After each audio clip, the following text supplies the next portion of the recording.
dentro del contexto de crisis sanitaria, que también es una crisis, se ha vuelto una crisis de derechos humanos a propósito de la pandemia que estamos viviendo. Es decir, aquí se juntan dos procesos que nos sirven de contexto para esta conversación, que una es el proceso constituyente que se activó a propósito de las protestas sociales que hubo ya en forma masiva y a escala nacional desde el 18 de octubre del 2019, y luego el contexto de alguna manera, cierta interrupción del debate público en torno a la nueva constitución a propósito de la crisis por el coronavirus, que sin embargo mantiene latente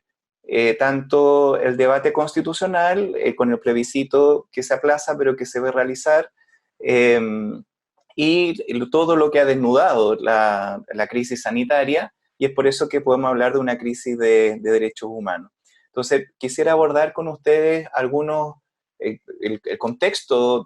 sociopolítico y cultural de emergencia de los derechos humanos, de qué manera la temática de los derechos humanos debiera ser incorporada a la nueva constitución para poder hablar de una constitución con enfoque de derechos humanos, y de qué modo entonces esto también entronca con la situación que estamos viviendo de gestión de la crisis sanitaria para que ésta sea desde una mirada de derechos humanos.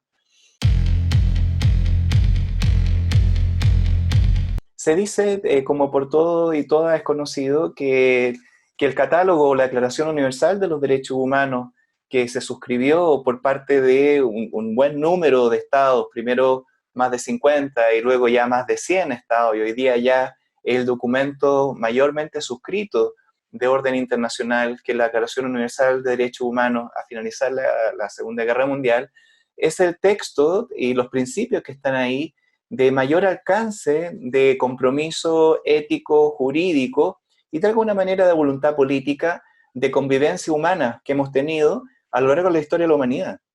Es decir, la historia de la humanidad es bastante larga, pero este hito que ya viene siendo madurado a través de distintos ciclos que ya vamos a mencionar,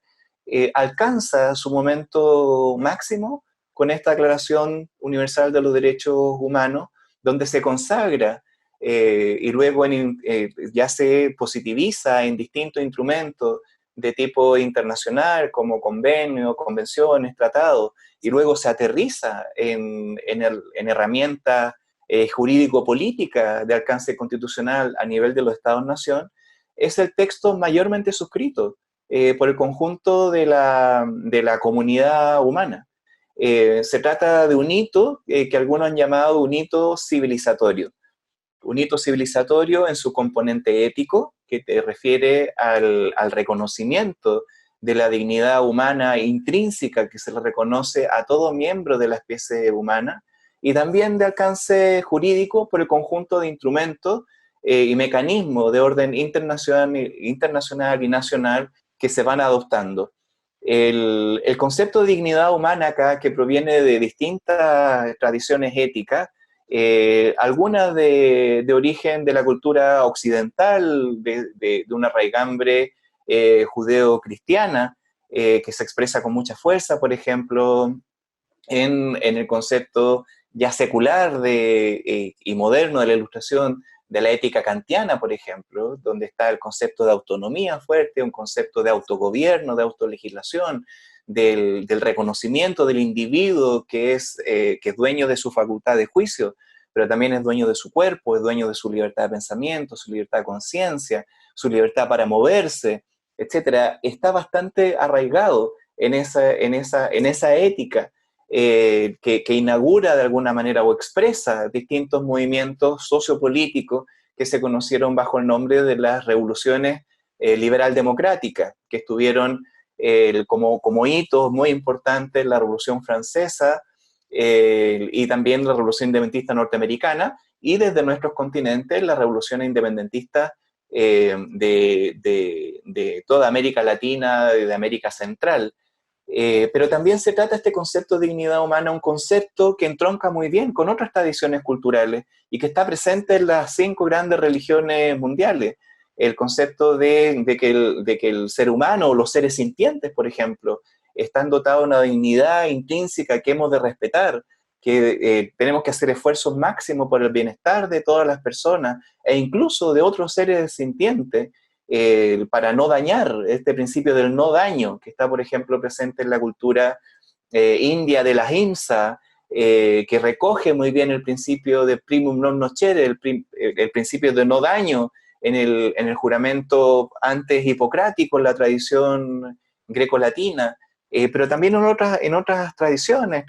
taoístas, budistas, en el Islam, etcétera. Es decir, se trata el concepto del respeto a la otra persona, de tratar a la otra persona como quisiera que me traten a mí, y no hacerle a la otra persona lo que yo no quisiera que me hagan a mí y a mis cercanos, a mi colectivo, es un principio que es compartido por las distintas raigambres culturales de la humanidad. Ese concepto es luego ya recogido en un debate intercultural desde distintas tradiciones étnicas y de distintas corrientes de pensamiento político-ideológica, es lo que va a ser la Declaración Universal de Derechos Humanos. Dignidad que se le reconoce un carácter universal, es decir, que es para todo el género humano y que hoy día incluso se está extendiendo ese debate así solamente lo humano, o también deberán ser los animales no humanos, o incluso, por ejemplo, la biosfera, el planeta, también debiéramos tener obligaciones morales hacia las futuras generaciones, por ejemplo. El carácter universal. Y este carácter de reconocimiento universal tendría también igualdad jurídica en el caso de las personas humanas. Una característica de los derechos humanos tiene que ver con que son inviolables, que los estados tienen que garantizar su cumplimiento, que se ven obligados a respetarlo, a fomentarlo, a asegurar su goce para todo y toda y todos sin excepción. Su carácter de imprescriptible, es decir, se trata de algo que no se pierden, que se les reconoce, que ya son constitutivos del género humano propiamente tal, que son inalienables, es decir, que no son renunciables ni siquiera para quien los detenta, y menos se le puede quitar de parte de otros poderes, que son indivisibles, es decir, en un principio era un catálogo de 30 derechos humanos y se le han ido agregando. El derecho a tener derechos le llamó una pensadora política como Hannah Arendt en el siglo XX. Los derechos humanos son un horizonte de conquistas, de expandir nuestra comunidad moral, de obligaciones jurídicas que vamos especificando en los debates que vamos teniendo en nuestros países. Y eso es lo que va a entroncar entonces con el debate constitucional. Son indivisibles, es decir, los distintos que en algún momento se llamaron generaciones de derechos humanos y que hoy día se reconocen como categoría de derechos humanos, no son separables unos y otros. Son universales, imprescriptibles, inalienables, intrínsecos, y son universales, configuran un todo, y son absolutos. Es decir, que se trata de exigencias morales fuertes, que tienden a sobreponerse a otro tipo de consideraciones. Estas características de los derechos humanos que se ligan bastante a la concepción de dignidad es lo que, por ejemplo, surgió con mucha fuerza en los movimientos sociales que ya se expresaron en forma muy, muy, muy abierta, que se venían acumulando de distintas oleadas de movimientos sociales, en el caso de la historia reciente chilena.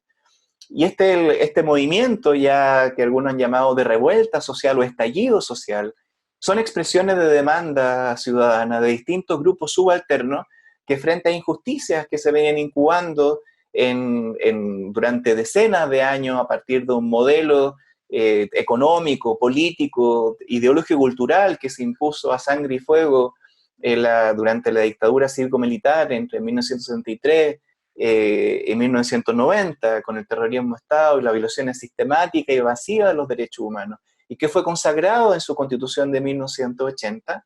las demandas ciudadanas salen con fuerza y en esa diversidad de demandas, finalmente el movimiento, la inteligencia colectiva lo sintetiza en el concepto de dignidad. Y así es como le llaman a la plaza, renombran la plaza la Plaza Italia, por ejemplo, en el caso de Santiago, por Plaza La Dignidad. Es decir, esta noción de derechos, de derecho humano, con estas características que se le reconocen de universales, inalienables, intrínsecos, que nos merecemos todos, que deben ser garantizados por los estados nación y que hay instrumentos internacionales que vienen en su resguardo para asegurar su cumplimiento, el movimiento social lo recoge y llama a su movimiento de que este es el baile de los que sobran porque no alcanza su goce o derecho para ello, por el derecho de vivir en paz, queremos resolver este conflicto que nos recorre de manera pacífica, queremos resolverlo por una vía institucional, y ese va a ser el ejemplo del debate constitucional, una nueva constitución para Chile, para asegurar para todos dignidad, una dignidad compartida. Esta cultura de los derechos humanos concentra, sintetiza distintas fuentes de pensamiento. Por un lado, fuentes de pensamiento de origen liberal democrático, que enfatizan el carácter de individuo, de autonomía, por ejemplo, el que yo mencionaba con el caso de la ética kantiana como un ejemplo, que da origen de alguna manera al debate en torno a los derechos civiles y políticos. Pero también sintetiza los pensamientos de corrientes libertaria, de justicia social, igualitarista, que ponen en el centro la categoría de derechos que tienen que ver con la distribución más justa de los recursos. Derechos ya no solo, como en el primer caso, que tienen que ver con garantizar derechos políticos, jurídicos, de libre determinación en cuanto a mi pensamiento, de organización, de afiliación política, de libertad de conciencia, de libertad de expresión, del derecho que se vuelve luego derecho a elegir nuestras propias autoridades, el derecho a escoger nuestra propia carta fundamental, sino también que son derechos que recortan, que limitan el poder absoluto que detentaban las monarquías absolutas, los emperadores, los faraones, etcétera. Es decir, cómo garantizamos el derecho de los individuos para que no sean abusados su derecho de parte de poderes. El derecho más igualitario, esta tradición que viene de corrientes muy a la mano con las revoluciones sociales y políticas del siglo XIX, de inicio del siglo XX, vienen a instalar derechos positivos, es decir, el derecho a la justicia social, derechos sociales, culturales, del que algunos han llamado derechos, por ejemplo, de segunda generación, que son categorías de derechos económicos, sociales y culturales de carácter más colectivo. Pero luego también hay fuentes de pensamiento que provienen de nuestros continentes, donde ya los derechos estaban garantizados para los ricos, blancos, de clase media, propietarios fundamentalmente masculinos del mundo europeo y de los grandes países colonialistas, y luego las revoluciones, como la revolución rusa que instala su primera constitución, la revolución bolchevique instala el principio de justicia social para todos, vienen en la revolución independentista, el movimiento de Gandhi en la India, los movimientos de liberación nacional en África, en Asia, en América Latina, etcétera. Entonces se dice, estos derechos para ser universales también tienen que ser incorporados nuevos sujetos sociales, tanto los civiles, políticos, jurídicos, como también a los derechos sociales, culturales, de justicia social. Y van a ser estos derechos de los pueblos, los derechos comunitarios, derechos colectivos, los derechos de los pueblos indígenas, los derechos de nuevos sujetos sociales que empiezan a exigir también a formar parte de la comunidad, de la comunidad moral. Entonces, tenemos distintas categorías de derechos y la Declaración Universal de los Derechos Humanos sintetiza estas distintas fuentes de pensamiento. Su catálogo sintetiza estas distintas categorías de derechos que son indivisibles, es decir, no es que haya una jerarquía unos por sobre otros, y luego ya estos derechos se empiezan a expandir a través de distintos instrumentos de tratados internacionales, de convenciones que vienen a especificar derechos que deben ser garantizados y para los cuales necesitamos instrumentos jurídicos que los aseguren. Y esos instrumentos jurídicos van a ser de corte internacional, y ahí es donde surge el derecho internacional de los derechos humanos, donde se establecen entonces estándares ético, jurídico, instrumental, jurídico-político para asegurar que los Estados-nación van a ir en su cumplimiento. Y los Estados van a ir suscribiendo, se ven obligados entonces a garantizarlo. Y también estos derechos tienen su especificidad, tienen que ser recogidos a nivel local por cada Estado-nación. de su contexto cultural, dentro de su contexto de cultura ética, pero con un piso mínimo universal que va a ser entonces la noción de derechos humanos. Y ese va a ser entonces el debate a nivel de las constituciones. Se recogen los derechos humanos, este acuerdo de carácter ético, político, como un hito civilizatorio de la comunidad humana internacional, se reconoce en un instrumental jurídico internacional, el derecho internacional de los derechos humanos, las convenciones, los tratados, y luego cada país entonces ha de recoger en sus cartas fundamentales cómo especifica, cómo introduce, cómo incorpora, cuáles son los derechos que van a estar presentes, cuáles van a ser los mecanismos que lo garantizan, cómo se les van a asegurar, cómo se les va a poder reclamar, cómo se va a poder perseguir su violación, y finalmente cómo se van a comportar los distintos poderes del Estado para que estos derechos humanos también se conviertan en política pública, se eduque a la comunidad y entonces podamos tener una convivencia a nivel local, respetuosa de los derechos humanos, y a nivel internacional, el que también sea una comunidad entonces que se rige a partir de estas nociones fuertes de compromiso moral y también jurídico, en todo lo que sea posible de respeto a la dignidad humana, a los pueblos, y hoy día entonces expandiéndose gracias a los nuevos movimientos sociales, también al bienestar, el respeto de los animales no humanos, a los derechos de la naturaleza, como en algunos lados ya se está recogiendo, los derechos de la madre tierra, de la Pachamama, y el respeto también a dejar nuestro planeta lo más sustentable posible para que también lo puedan disfrutar las futuras generaciones. Entonces ahí tenemos un vínculo entre la historia de los derechos humanos, que proviene de distintas tradiciones de pensamiento, pero que no podrían haber sido exitosas esa corriente de pensamiento si es que no hubiesen sido actualizados por luchas sociales, por sujetos subalternos que se organizan, que echan a correr ideas, que finalmente ponen en la agenda pública, en el debate, a través de movimientos de protesta, ponen el lenguaje de sus propios derechos, de que también existen en tantos sujetos y que quieren ser incorporados en esta comunidad moral y en la comunidad política. Ideas, movimientos sociales que son recogidos luego en instrumentos internacionales de derecho internacional de derechos humanos y que son especificados entonces a escala de las constituciones nacionales. Y eso es lo que nos permite entonces hacer el paso entre esta historia de los derechos humanos como hito civilizatorio, como movimiento social, como una perspectiva abierta siempre a incorporar nuevos derechos, para incorporar a nuevos sujetos sociales que se van ganando. Entonces, el estatuto ahora jurídico de